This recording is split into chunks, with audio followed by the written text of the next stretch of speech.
آگے بڑھتے ہیں، اگلا سوال لیتے ہیں سیما خان کا۔ سیما اپنا سوال پوچھ لیجئے۔ السلام علیکم۔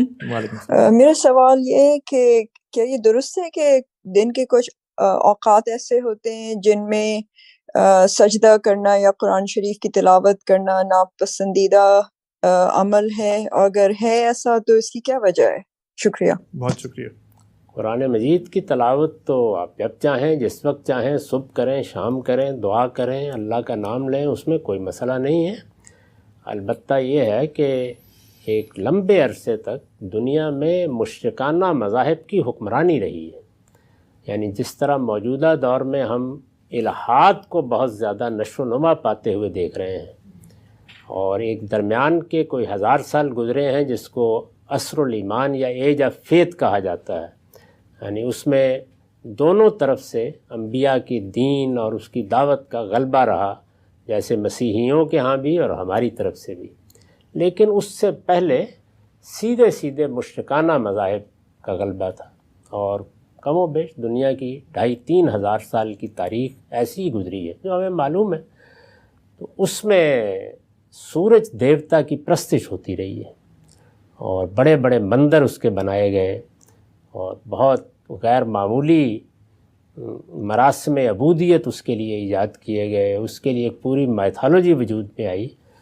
تو اس لیے رسول اللہ صلی اللہ علیہ وسلم نے اس پس منظر میں ہمیں روک دیا کہ سورج کے طلوع اور غروب کے وقت جو سورج کی پرستش کے اوقات تھے لوگوں میں، تم سجدہ نہ کیا کرو تاکہ کوئی مشابہت پیدا نہ ہو جائے۔ تو اس کو کہتے ہیں سد للذریعہ، کیونکہ دین تو چند انٹلیکچوئلز اور دانشوروں کے لیے نہیں ہوتا، دیہاتی عوام ہر طرح کے لوگ ہوتے ہیں۔ تو یہ ایک لحاظ سے لوگوں کو تنبیہ کی گئی کہ وہ کہیں اپنے آباء کے مذہب کی طرف نہ لوٹ جائیں اس کے نتیجے۔ تو یہ وجہ ہے اس کی۔ ٹھیک ہے سر، بہت شکریہ۔ اس میں آپ نے ایک ٹرمینالوجی استعمال کی، سد ذریعہ، اس کے بارے میں کبھی کبھی ابہام ہو جاتا ہے، اس کو ذرا ایکسپلین کر دیں کہ کیا سد ذریعہ کے جو احکام ہوتے ہیں کیا بس وہ ایسے ہی ہوتے ہیں کہ مطلب عمل کر لیا نہیں کیا، یا پھر یہ کہ مطلب وہ واقعی احکام ہوتے ہیں مگر یہ کہ اس کا ریزن جو ہے وہ ہم سد ذریعہ اگر تو اللہ اور رسول نے کسی چیز کو متعین کر دیا ہے تو پھر تو اس پر عمل ہی کیا جائے گا، لیکن سد ذریعہ کے اصول کو تو ہم بھی استعمال کرتے ہیں، ہماری حکومتیں بھی اسی اصول پر قانون سازی کرتی ہیں۔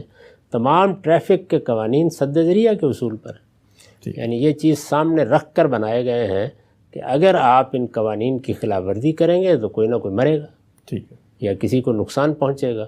تو جن کو آپ پریونٹیو لاز کہتے ہیں، سد ذریعہ اس کو کہا جاتا ہے۔ مگر اس کا یہ مقصد نہیں ہے کہ مطلب آپ چاہیں تو عمل کر لیں، چاہے تو نہ عمل کر لیں، مطلب آپ کو اگر انفرادی زندگی کے کوئی معاملات ہیں تو اس میں آپ کو اطمینان ہے کہ میں اگر اپنی سامنے کی سڑک کے اوپر یا گلی میں رات کے وقت نکلتا ہوں، یہاں کوئی ٹریفک نہیں ہے، کسی کا آنا جانا نہیں ہے، آپ کسی جلدی میں ہیں اور آپ نے خلاف ورزی کر لی تو آپ کو ہو سکتا ہے معاف کر دیا جائے، لیکن یہ کہ جہاں اس کا اندیشہ ہوگا وہاں تو ہر حال میں پابندی کرنی چاہیے۔ ٹھیک ہے سر، بہت شکریہ۔